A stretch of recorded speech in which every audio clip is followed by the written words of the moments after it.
doa Allahumma laka sumtu wa ala rizkika aftartu. Hadis ini telah didhaifkan oleh para ulama, ditegaskan oleh Imam As-Suyuti, Imam Ibnu Hajar, dan juga Sadruddin Al-Munawi merupakan suatu hadis yang mursal. Dengan demikian, tinggalkan doa Allahumma laka sumtu wa ala rizkika aftartu. Assalamualaikum warahmatullahi wabarakatuh, teman-temanku yang saya hormati dan saya muliakan. Dalam hal ini saya sepakat dengan beliau bahwa Allahumma laka sumtu wa ala rizqika aftartu ini merupakan hadis mursal. Sedangkan hadis mursal masuk dalam kategori hadis dhaif, saya sepakat teman-teman. Akan tetapi yang perlu kita klarifikasi, perlu kita sikapi adalah pernyataan berikutnya, di mana beliau mengatakan, maka tinggalkan doa ini dan ganti dengan doa yang lain. Nah, beliau yang mengatakan supaya meninggalkan doa Allahumma laka sumtu wa ala rizqika aftartu, seakan-akan doa ini tidak boleh kita amalkan, wajib kita tinggalkan. Ini berdasarkan apa? Apakah karena sumbernya dari hadis dhaif atau ada sebab yang lain? Kalau hanya karena sumbernya dari hadis dhaif, maka perlu saya sampaikan kepada teman-teman sebelah bahwa hadis dhaif itu jangan diperlakukan seperti hadis maudhu. Kalau hadis maudhu saya sepakat, kita abaikan, kita tinggalkan, tidak perlu kita amalkan kalau hadis maudhu. Tapi kalau hadis dhaif itu masih mansubun ilan Nabi sallallahu alaihi wasallam, masih dinisbahkan kepada baginda Nabi, statusnya masih hadis. Meskipun tidak memenuhi kriteria hadis sahih dan juga hadis hasan, tapi statusnya tetap hadis.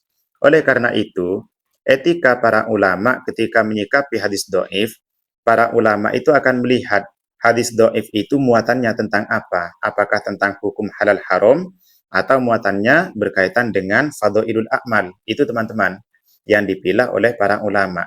Nah, ketika kita melihat hadis dhaif ataupun menemukan hadis dhaif, maka jangan ditolak secara mentah-mentah. Itu teman-teman ya. Jangan samakan hadis dhaif sebagaimana hadis maudhu. Oke, sekarang kita bahas. Dalam kitab Al-Adhkar, karya Imam An-Nawawi pada Shahifah 7 disebutkan begini. Bismillahirrahmanirrahim. Qolal ulama minal muhaddithin wal fuqaha wa ghairihim. Para ulama dari kalangan ahli hadis, ahli fikih dan yang lain, mereka berkata, ya juzu wa yustahabbu al-amalu fil fadhail wa targhib wa tarhib bil haditsid dhaif ma lam yakun maudhu'an. Boleh, bahkan dianjurkan, disunnahkan mengamalkan fadhailul a'mal, mengamalkan keutamaan-keutamaan amal, perbuatan, ataupun targhib, yaitu motivasi-motivasi, nasihat-nasihat, ataupun peringatan-peringatan, bil haditsid dhaif, dengan bersandar pada hadis dhaif, malam yakun maudhu'an, selama tidak maudhu'. Jadi hadis dhaif itu boleh untuk diamalkan, dan bahkan tetap dianjurkan untuk diamalkan, dalam hal fadhailul a'mal, dalam hal akhlakul karimah, dalam hal sikap-sikap yang baik, dalam hal nasihat ataupun memberikan peringatan-peringatan. Itu teman-teman ya. Jadi hadis dhaif sekali lagi jangan diperlakukan sebagaimana hadis maudhu. Jadi ulama salaf tetap memperlakukan hadis dhaif boleh untuk diamalkan dalam hal fadhailul a'mal. Tuh.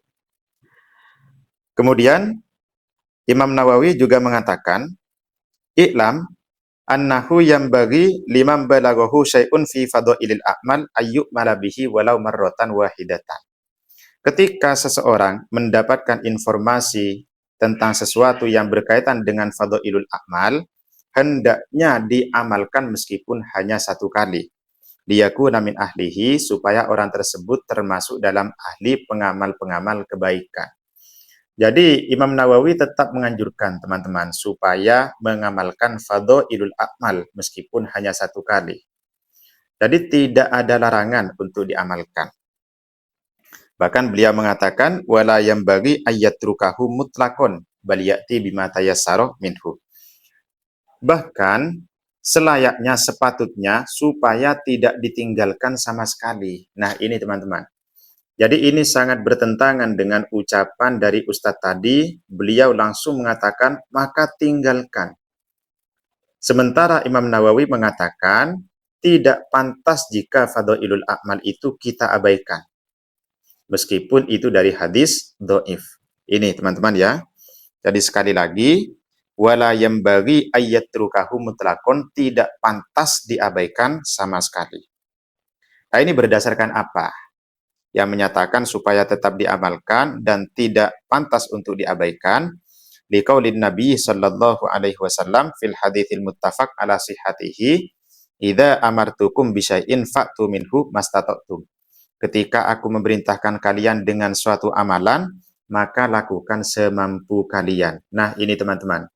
Jadi, kita tetap menyatakan hadis dhaif itu adalah sabda dari baginda Nabi, adalah titah dari baginda Nabi, adalah contoh ataupun nasihat-nasihat dari baginda Nabi.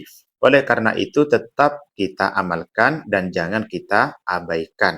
Apalagi kita memerintahkan supaya mengabaikan, tidak. Jadi, jangan diperlakukan sebagaimana hadis maudhu. Oke. Kemudian berkaitan dengan hadis Allahumma lakasumtuhu ala rizqika aftartu. Ini disebutkan wa an Mu'adz bin Zuhrah qala. Dari Imam Mu'adz bin Zuhrah dia berkata, annan nabiyya sallallahu alaihi wasallam kana idza aftara qala. Baginda Nabi ketika iftar, beliau membaca doa Allahumma lakasumtuhu ala rizqika aftartu. Rawahu Abu Dawud mursalan. Hadis ini adalah hadis mursal. Oke teman-teman, sekarang langsung kita masuk pada pembahasan-pembahasan satu dari sisi Mu'adz bin Zuhrah. Mu'adz bin Zuhrah ini disebutkan di sini qala fit takrib maqbulun min awsati tabi'in. Statusnya adalah perawi yang bisa diterima dari kalangan tabi'in generasi tengah. Kemudian disebutkan juga wa dzakarahu Ibnu Hibban fi thiqati. Imam Ibnu Hibban juga memasukkan Mu'adz bin Zuhrah dalam jajaran perawi yang thiqah.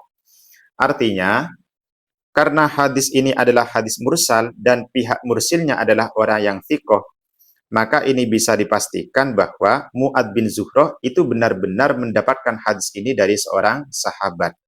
Hanya saja beliau tidak menyebutkan sahabatnya itu siapa. Itu teman-teman ya. Nah, menanggapi hal ini, hadis ini, Imam Ibnu Hajar menyatakan begini. Qala Ibnu Hajar, wa huwa ma'a irsalihi hujjatun fi mithli dzalik. Jadi hadis ini meskipun mursal tetap bisa dijadikan hujjah. Jadi tidak bisa kita mengatakan tinggalkan. Tetap bisa dijadikan hujjah. Ala anna Daraqutni wa Tabrani rawayahu an Ibni Abbas bi sanadin muttasilin lakinnahu dhaifun wa huwa hujjatun aidon. Selain hadis ini juga ada hadis riwayat Imam Ad-Daraqutni dan Imam At-Tabrani yang sanadnya tersambung kepada sahabat Ibnu Abbas, akan tetapi kualitasnya adalah dhaif namun tetap bisa dijadikan hujjah. Lalu wa fil babi an Anasin akhrajahu At-Tabrani fil Awsat wa huwa aidan dhaifun. Hadis tentang Allahumma lakasumtu ini juga diriwayatkan oleh Imam At-Tabrani dalam kitab Al-Awsat yang bersambung kepada sahabat Anas bin Malik. Itu teman-teman ya. Jadi hadis Allahumma lakasumtu itu tidak satu, tapi banyak sekali turuknya. Sehingga wa yakunu huwa wa hadits Ibnu Abbas syahidan li hadithi Mu'adzin yaqwa bihima. Jadi hadisnya Anas bin Malik dan hadisnya sahabat Abbas ini menjadi penguat terhadap hadisnya Mu'adz bin Zuhrah, sehingga kualitas hadis ini akan naik menjadi hadis hasan, sehingga hadis ini tetap bisa kita amalkan. Itu teman-teman.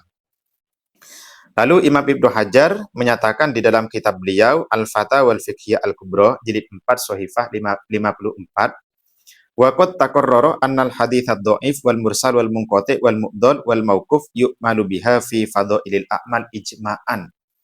Bahwa hadis dhaif, hadis mursal, hadis munqati, hadis mu'addal, hadis mauquf itu bisa diamalkan dalam hal fadhailul a'mal berdasarkan ijma' ulama. Nah, ini teman-teman ya. Jadi sekali lagi, ketika kita menyikapi hadis dhaif, maka jangan perlakukan hadis dhaif seperti hadis maudhu. Hadis dhaif tetap bisa diamalkan dalam hal fadhailul a'mal dan ini disepakati oleh para ulama. Oke, itu saja. Mudah-mudahan memberikan wawasan kepada kita. Assalamualaikum warahmatullahi wabarakatuh.